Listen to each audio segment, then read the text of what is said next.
जय श्री राधे भक्तों, आज हम आपके लिए यहाँ पर लेकर आए हैं श्री शिव अथर्व शीर्ष हिंदी में। तो चलिए शुरू करते हैं। एक समय देवगण घूमते घूमते स्वर्गलोक में गए और वहाँ जाकर रुद्र से पूछने लगे, आप कौन हैं? रुद्र भगवान ने कहा, मैं एक हूँ, मैं भूत भविष्य और वर्तमान काल हूँ। ऐसा कोई नहीं है जो मुझसे रहित हो, जो अत्यंत गुप्त है, जो सभी दिशाओं में रहता है, वह मैं हूँ। मैं नित्य अनित्य रूप, व्यक्त रूप अव्यक्त रूप, ब्रह्म रूप अब्रह्म रूप, पूर्व पश्चिम उत्तर दक्षिण दिशा, ऊर्ध्व और अपरूप दिशा, प्रतिदिशा, पुमान अपमान, स्त्री गायत्री सावित्री त्रिष्टुप जगती, अनुष्टुप छंद, गार्हपत्य, दक्षिणाग्नि, आहवनीय, सत्य, गौ गौरी, रक यजु साम अथर्व, अंगिरस, ज्येष्ठ श्रेष्ठ वरिष्ठ, जल तेज गुह्य अरण्य, अक्षर शर पुष्कर, पवित्र उग्र मध्यम ब्राह्म्य अग्रिम, यह सब तथा ज्योति रूप मैं ही हूँ। मुझको सब में रमा हुआ जानो। जो मुझको जानता है वह सब देवों को जानता है और अंगों सहित सब वेदों को भी जानता है। मैं अपने तेज से ब्रह्म को ब्राह्मण से, गौ को गौ से, ब्राह्मण को ब्राह्मण से, हविष्य को हविष्य से, आयुष्य को आयुष्य से, सत्य को सत्य से और धर्म को धर्म से तृप्त करता हूँ। वे देव रुद्र से पूछने लगे, रुद्र को देखने लगे और उनका ध्यान करने लगे। फिर उन देवों ने हाथ ऊंचे करके इस प्रकार से स्तुति की, जो रुद्र हैं वे ही भगवान हैं और वे ही ब्रह्मा हैं, उनको बार बार नमस्कार है। जो रुद्र हैं वे ही भगवान हैं, वे ही विष्णु हैं, उन्हें बार बार नमस्कार है। जो रुद्र हैं वे ही भगवान हैं, वे ही स्कंद हैं, उनको बार बार नमस्कार है। जो रुद्र हैं वे ही भगवान हैं और वे ही इंद्र हैं, उन्हें बार बार नमस्कार है। जो रुद्र हैं वे ही भगवान हैं और वे ही अग्नि हैं, उन्हें बार बार नमस्कार है। जो रुद्र हैं वे ही भगवान हैं और वे ही वायु हैं, उन्हें बार बार नमस्कार है। जो रुद्र हैं वे ही भगवान हैं और वे ही सूर्य हैं, उन्हें बार बार नमस्कार है। जो रुद्र हैं वे ही भगवान हैं और वे ही सोम हैं, उन्हें बार बार नमस्कार है। जो रुद्र हैं वे ही भगवान हैं और वे ही अष्टग्रह हैं, उन्हें बार बार नमस्कार है। जो रुद्र हैं वे ही भगवान हैं और वे ही अष्ट प्रतिग्रह हैं और उन्हें बार बार नमस्कार है। जो रुद्र हैं वे ही भगवान हैं, वे ही भू हैं, उन्हें बार बार नमस्कार है। जो रुद्र हैं वे ही भगवान हैं और वे ही भुवः हैं, उन्हें बार बार नमस्कार है। जो रुद्र हैं वे ही भगवान हैं और वे ही स्व हैं, उन्हें बार बार नमस्कार है। जो रुद्र हैं वे ही भगवान हैं, वे ही मह हैं, उन्हें बार बार नमस्कार है। जो रुद्र हैं वे ही भगवान हैं और वे ही पृथ्वी हैं, उन्हें बार बार नमस्कार है। जो रुद्र हैं वे ही भगवान हैं, वे ही अंतरिक्ष हैं, उन्हें बार बार नमस्कार है। जो रुद्र हैं वे ही भगवान हैं, वे ही द्यों हैं, उन्हें बार बार नमस्कार है। जो रुद्र हैं वे ही भगवान हैं, वे ही आप हैं, उन्हें बार बार नमस्कार है। जो रुद्र हैं वे ही भगवान हैं और वे ही तेज हैं, उन्हें बार बार नमस्कार है। जो रुद्र हैं वे ही भगवान हैं, वे ही काल हैं, उन्हें बार बार नमस्कार है। जो रुद्र हैं वे ही भगवान हैं, वे ही यम हैं, उन्हें बार बार नमस्कार है। जो रुद्र हैं वे ही भगवान हैं, वे ही मृत्यु हैं, उन्हें बार बार नमस्कार है।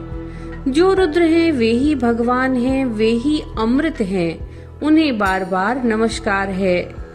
जो रुद्र हैं वे ही भगवान हैं, वे ही आकाश हैं, उन्हें बार बार नमस्कार है। जो रुद्र हैं वे ही भगवान हैं, वे ही विश्व हैं, उन्हें बार बार नमस्कार है। जो रुद्र हैं वे ही भगवान हैं, वे ही स्थूल हैं, उन्हें बार बार नमस्कार है। जो रुद्र हैं वे ही भगवान हैं, वे ही सूक्ष्म हैं, उन्हें बार बार नमस्कार है। जो रुद्र हैं वे ही भगवान हैं, वे ही शुक्ल हैं, उन्हें बार बार नमस्कार है।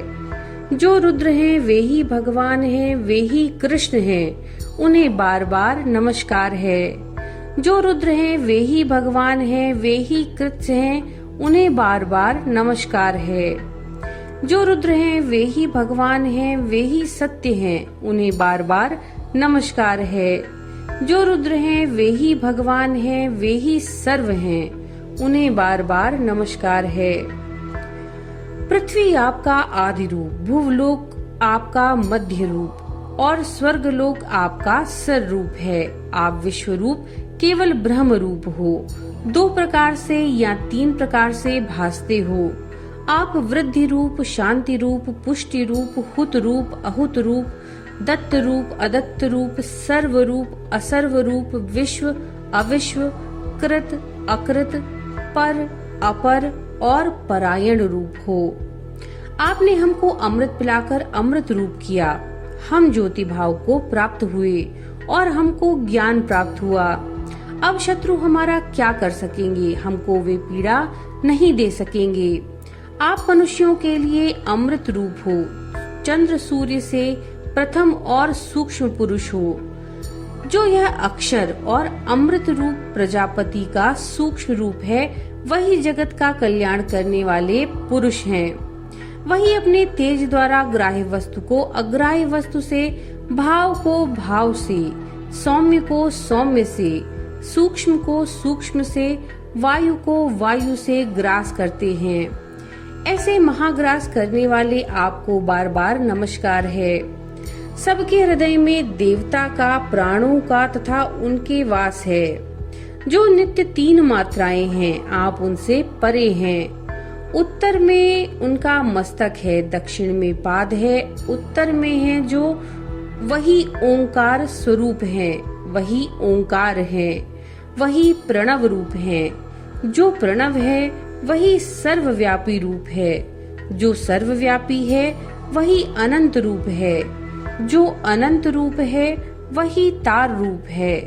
जो तार रूप है वही शुक्ल रूप है। जो शुक्ल रूप है वही सूक्ष्म रूप और जो सूक्ष्म रूप है वही विद्युत रूप है। जो विद्युत रूप है वही परम ब्रह्म रूप है। जब परम ब्रह्म रूप है वही एक रूप है। जो एक रूप है वही रुद्र रूप है। जो रुद्र रूप है वही ईशान रूप है और जो ईशान रूप है वही भगवान महेश्वर हैं। ओंकार इस कारण है कि ओंकार का उच्चारण करने समय प्राण ऊपर खींचने पड़ते हैं, इसलिए आप ओंकार कहे जाते हैं। प्रणव कहने का कारण ये है कि इस प्रणव के उच्चारण करते समय ऋक, यजु, साम, अथर्व, अंगिरस और ब्राह्मण को नमस्कार करने आते हैं, इसलिए प्रणव नाम है। सर्वव्यापी कहने का कारण यह है कि इसके उच्चारण करते समय जैसे तिलों में तेल व्यापक होकर रहता है, वैसे आप सब लोकों में व्यापक हो रहे हैं, अर्थात शांत रूप से आप सब में ओतप्रोत हैं, इसलिए आप सर्वव्यापी कहलाते हैं। अनंत कहने का कारण ये है कि उच्चारण करते समय ऊपर, नीचे और अगल बगल कहीं भी आपका अंत देखने को नहीं आता, इसलिए आप अनंत कहलाते हैं। तारक कहने का कारण ये है कि उच्चारण के समय पर गर्भ, जन्म, व्याधि, जरा और मरण वाले संसार के महाभय से तारने और रक्षा करने वाले हैं, इसलिए इनको तारक कहते हैं। शुक्ल कहने का कारण है कि रुद्र शब्द के उच्चारण करने मात्र से व्याकुलता तथा शांति होती है।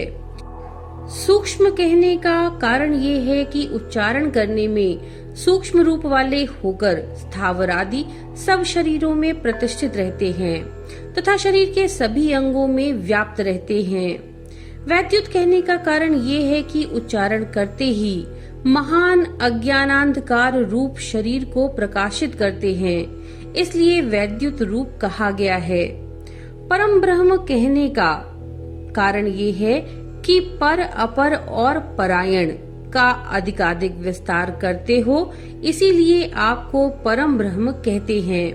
एक कहने का कारण यह है कि सब प्राणों का भक्षण करके अज रूप होकर उत्पत्ति और संहार करते हैं। कोई पुण्य तीर्थ में जाते हैं, कोई दक्षिण, पश्चिम, उत्तर और पूर्व दिशा में तीर्थाटन करते हैं।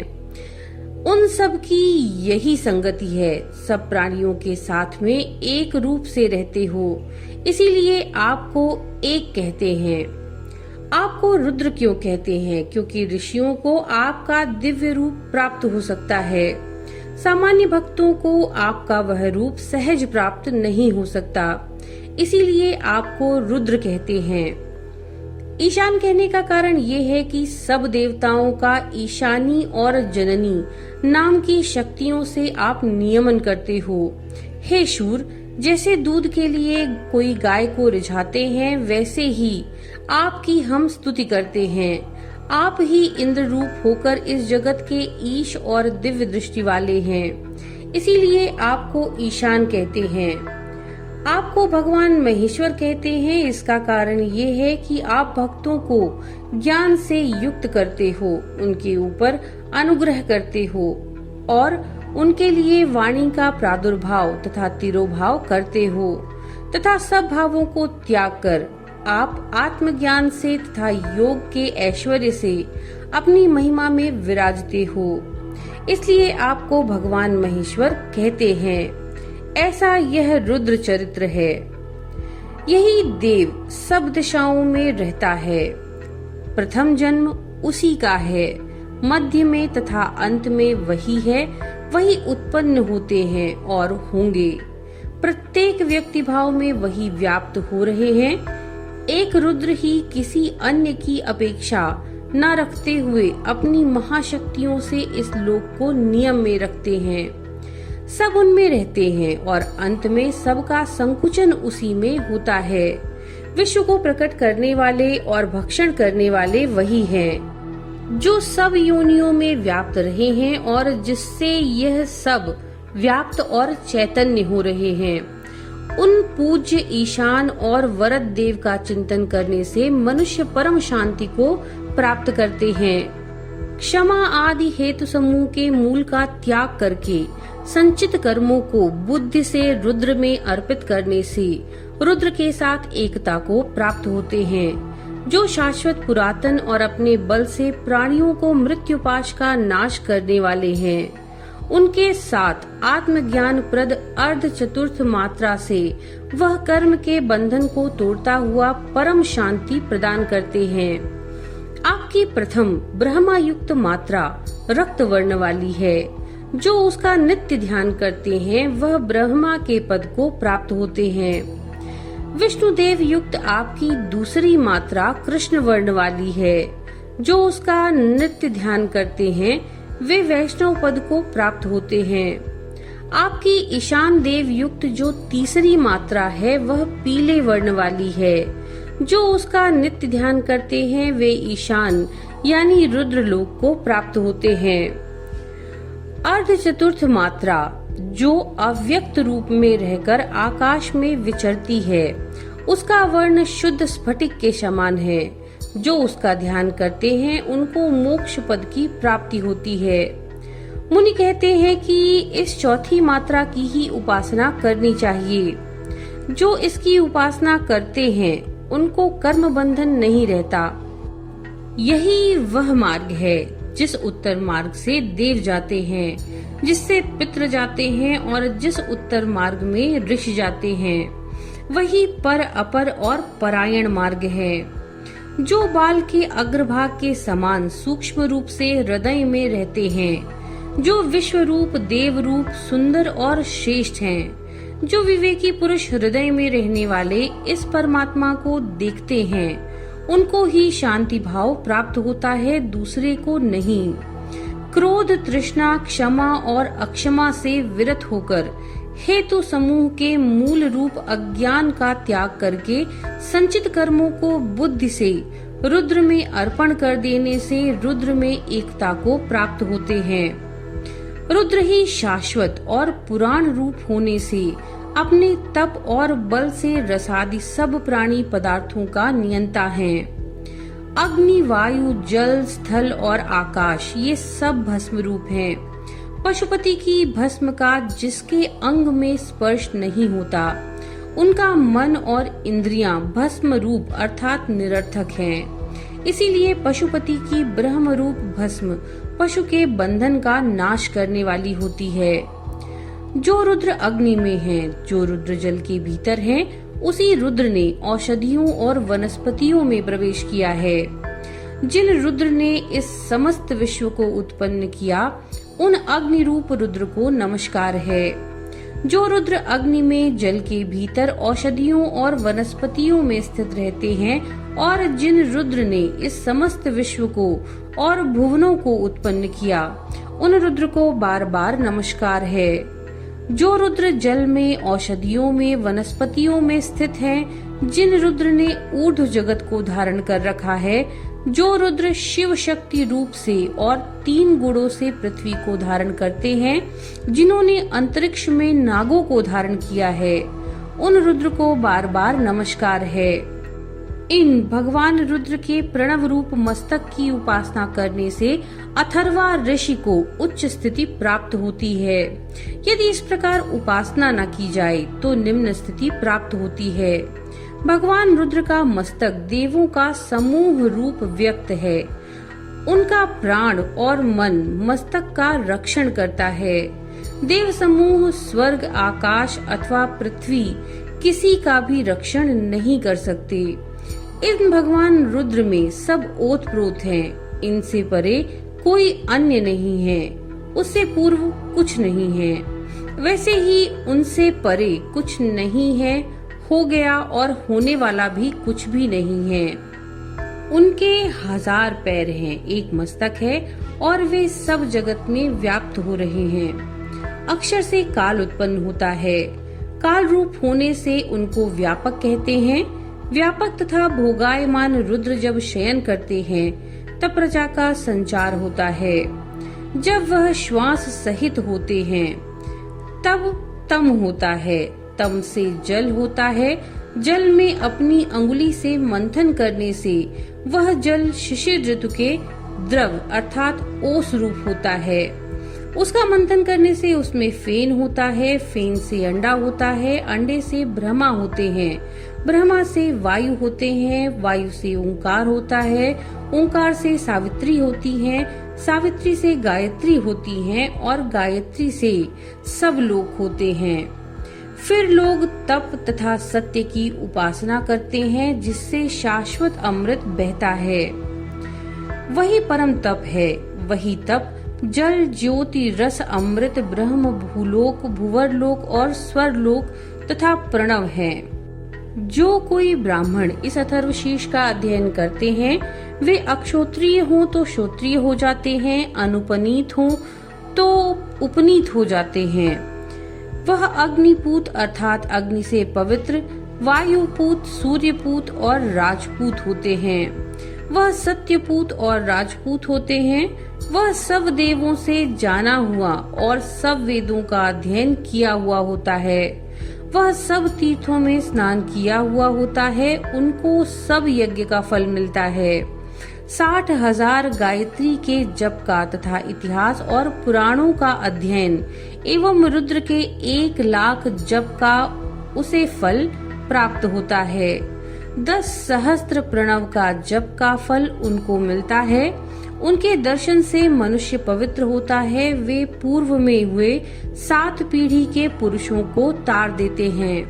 भगवान ने कहा कि अथर्वशीष का एक बार जप करने से पवित्र होते हैं और कर्म के अधिकारी होते हैं। दूसरी बार जपने से गणों का अधिपत्य प्राप्त होता है। तीसरी बार जप करने से सत्य स्वरूप ओंकार में उनका प्रवेश हो जाता है। इस प्रकार यह ब्रह्म विद्या है।